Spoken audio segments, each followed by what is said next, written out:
Hello everyone, welcome to Vishnu IAS. Today we are going to see about previous year question paper revision day 16 by Vishnu IAS team. First question, Gamosa is a traditional textile which recently gets geographical identity GI tag is famous in which of the following states? A. Assam, B. Meghalaya, C. Tamil Nadu and D. Arunachal Pradesh. Okay, and your answer is A. Assam. Answer is A, and let's see the explanation. A is Assam. Okay, so Assam's traditional woven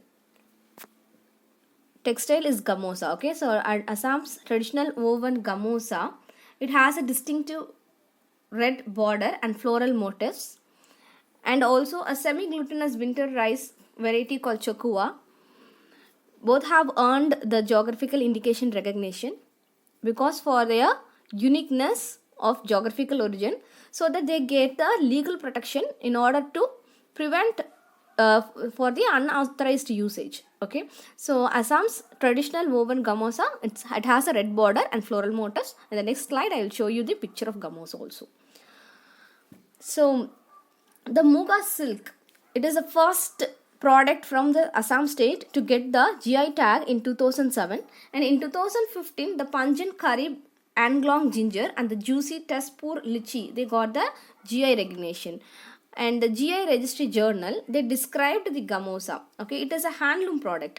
They described gamosa as a handloom product because of its uniqueness. Okay, because of its uniqueness, unique identity, and it is a unique identity of the Assamese society. It is a traditional textile of Assam, and it has a great significance for the people of Assam also. And one of gamosa is one of the unique identity of the society, Assam society. So it is a symbol of Assamese culture. This handloom product, they have a high esteem and wide usage in the Assamese culture. In earlier time, this gamosa was known as pali. Furthermore, as it is used to wipe the face, it was also known as mukosha. This is a picture of gamosa, the traditional textile of Assam. You can find the red distinctive border and the floral motifs. And this picture relates to the recent current affairs where they started producing mask using the gamosa textile. Consider the following statements regarding the political parties in India. The Representation of People Act 1951, it provides for the registration of political parties. Second statement, registration of political parties is carried out by the Election Commission. Third statement, a national level political party is one which is recognized in 4 or more states. Which of these statements are correct? A 1 and 2, B 1 and 3, C 2 and 3, D 1 2 and 3. And your correct answer is D. That is, all these 3 statements are correct. Let's see the explanation. Only an association or body of individual citizens of India calling itself a political party and intending to avail itself the provisions of Part 4A of the Representation of People Act 1951 relating to the registration of political parties is required to get itself registered with the Election Commission of India. That is, when a body of individual citizens or any organization of India, when they want to avail itself the provisions for becoming a political party, when they want to call themselves as a political party, okay, they have to avail itself the provisions of the Representation of People Act 1951's Part 4A, that is relating to the registration of political parties. So they need to get itself registered with the Election Commission of India. So if the party is treated as a recognized political party, okay, and it has to be in 4 or more states, then it can be a national party. Okay, so as a national party throughout the whole of India, hence all the three statements are true. Okay, and you have to know regarding this question, you have to know extra point that Article 324 of the Constitution. So this article, it grants the power and functions for the Election Commission for recognizing the political parties and to allot the election symbols to each party. Okay, so Article 324 of the Constitution grants the powers and functions of the Election Commission to grant recognition to the political parties and allot election symbols to them.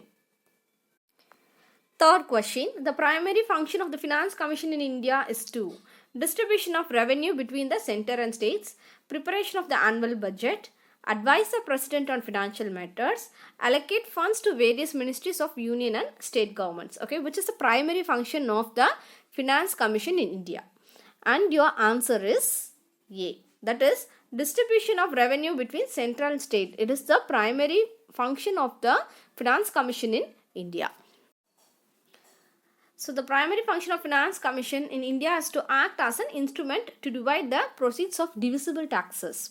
So they will be the main objective, the primary role is to act as an instrument for dividing the proceeds of the divisible taxes between the state government and the union government, or if in cases of taxes that are collected by the center but the proceedings of which are to be allocated between the states, to determine the principles of such kind of allocations. Okay, if the taxes are collected by center and the proceeds of which are allocated between the states, so to determine these principles of such allocation, that is the main role of the Finance Commission or in India. That is a primary function.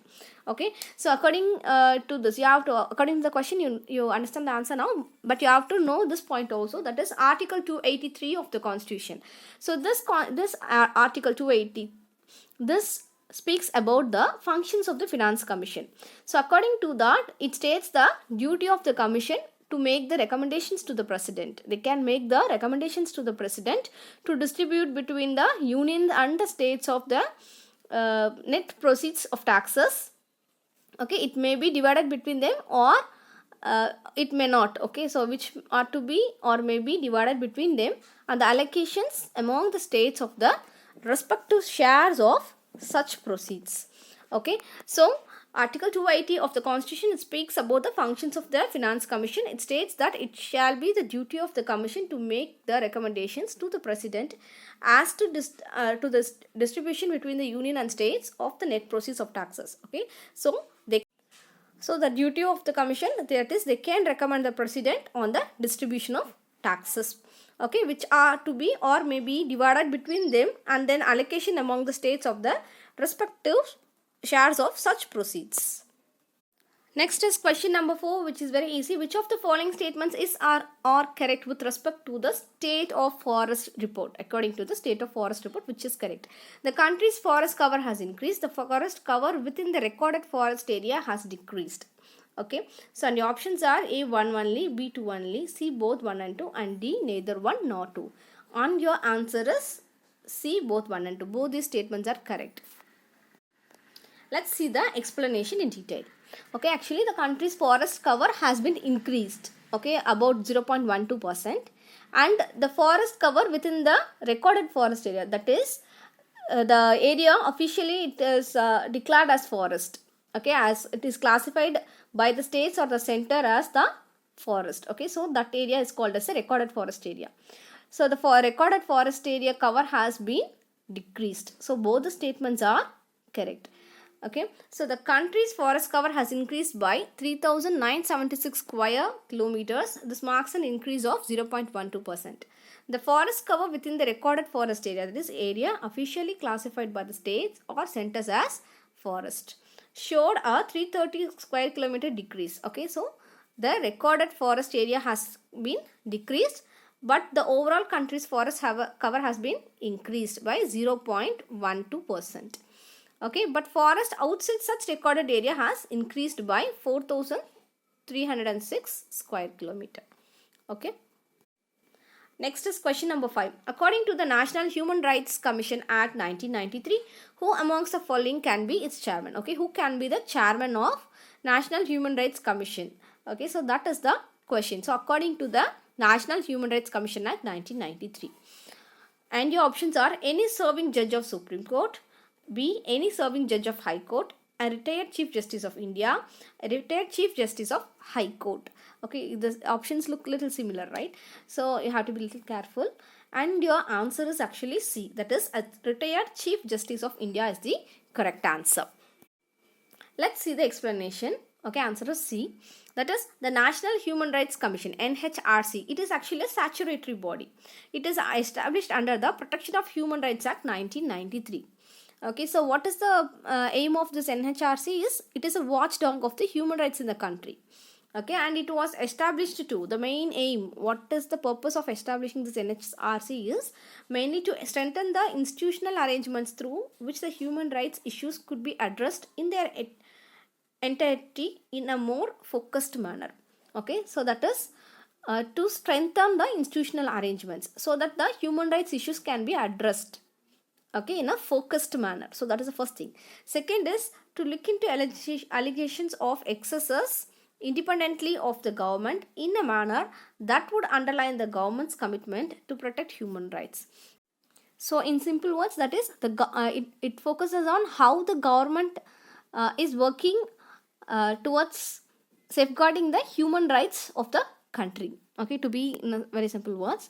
Okay, so it look into the allegations of excesses and independently of the government. So how the government is committed to protect the human rights.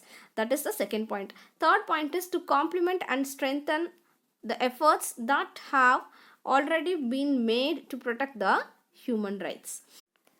That is strengthening the efforts, that is already we have human rights, right? So the efforts to strengthen that human rights, to protect the to protect the human rights.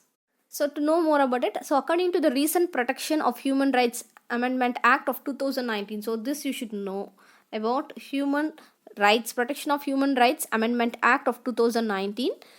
This NHRC, actually it is a multi-member body. It consists of a chairman and 5 members. The chairman should be a retired Chief Justice of India or the retired Chief Justice of Supreme Court.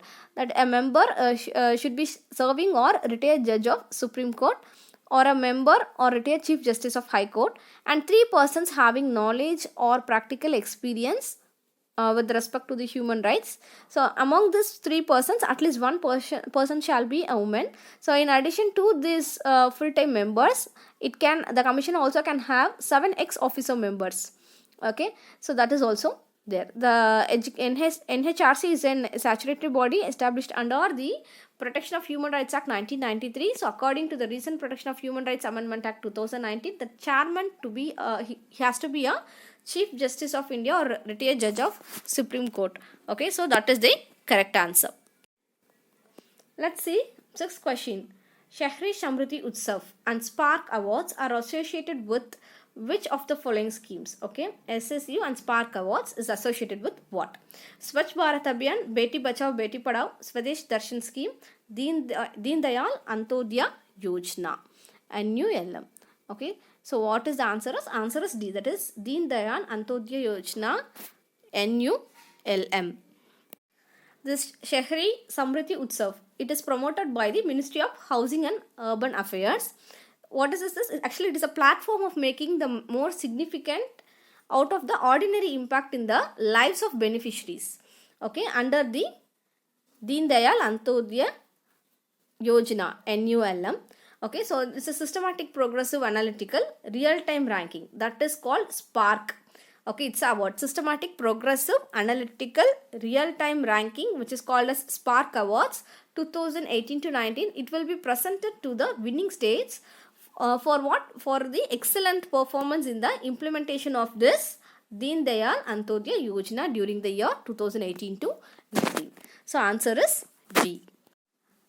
Next is question number 7. Which of the following bodies does not or do not find mentioned in the Constitution? Okay, which of these is not mentioned in the Constitution? National Development Council, Planning Commission, Zonal Councils. Select the correct answer using the codes given below. 1 and 2 only, 1 and 3 only, 2 only, 1, 2 and 3. And your answer is D. That is all these 3. None of this is mentioned in the Constitution. Let's see the explanation. The National Development Council. It was actually established on August 1952 by the Executive Resolution of Government of India. It was established on the recommendation of first 5-year plan. It is neither a constitutional body nor a statutory body. It is not a constitutional body and not a statutory body. Okay, and next is the Planning Commission. It was also established in March 1950 by an executive resolution of Government of India, and this is also neither a constitutional body nor a statutory body.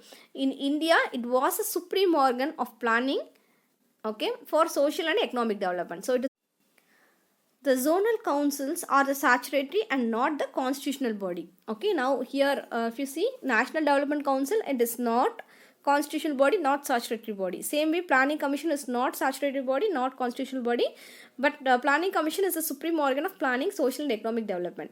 But the zonal councils are the statutory bodies and they are not the constitutional bodies. They are established by an act of the Parliament. So that is a State Recognition Act of 1956. Next is question number 8. The main advantage of the parliamentary form of government is that the executive and the legislative work independently. It provides continuity of policy and it is more efficient. The executive remains responsible to legislature. The head of the government cannot be changed without election.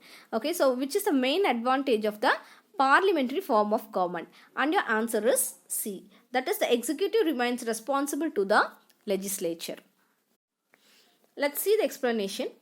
Okay, in a responsible government, by its nature, the parliamentary system establishes a responsible government. Okay, that is, the ministers are responsible to the parliament. Okay, they are responsible to the parliament for whatever act they are doing. Okay, so the ministers are responsible to the parliament for their acts of omission and commission. Okay, so they are responsible to the parliament. Next is the parliament. It exercises the control over the ministers through various devices like question hour, discussions, adjournment motion, no confidence motion, etc. So it has, the parliament has the control over the ministers through all these devices. So the parliamentary system, it establishes a responsible government by its. Next is question number 9. Consider the following statements with respect to the digital village. It is a village where citizens can avail various e-services of central and state governments as well as the private players. So it was conceptualized by the Commission Service Center CSC SPV under the Ministry of Electronics and Information Technology. Which of these statements given above is or are correct? 1 only, 2 only, C 1 and 2, neither 1 nor 2. Okay, and your answer is C. That is, both these statements are correct. Let's see the explanation. Digital village is conceptualized by the Common Service Center CSC SPV under the Ministry of Electronics and Information Technology. What is this digital village? It is a village where the citizens can get the e-services. So it will be provided by either central government or state government or the private players. So all the three can provide the e-services to all the citizens of the particular village. So that is a digital village, right? And what are the e-services? The e-services will include the banking, insurance, telemedicine, pension, e-governance, etc. Okay, so this villages, it will be also equipped with the LED bulb assembly unit, sanitary napkin unit, a rural Wi-Fi infrastructure. So all these three will be there in those kind of villages. And the government is aiming to convert at least 15% of the total villages to digital village in the next 3 to 4 years. So in next 3 to 4 years, government is aiming to convert at least 15% of the total villages to the digital village concept. Next is last question of the day. The state which has the largest number of seats reserved for the scheduled tribes in Lok Sabha is Bihar, Gujarat, Uttar Pradesh, Madhya Pradesh. And your answer is D. It's a direct question. Okay, which has the largest number of seats reserved for the scheduled tribes in Lok Sabha is Madhya Pradesh. Madhya Pradesh has the maximum number of seats reserved for STs in the Lok Sabha. So answer is D. Madhya Pradesh. Direct question. That's all. Thanks for watching. Like this video and share it to your friends, and do subscribe our channel. Don't forget, and join our Telegram channel to get info about the daily current affairs. Thank you.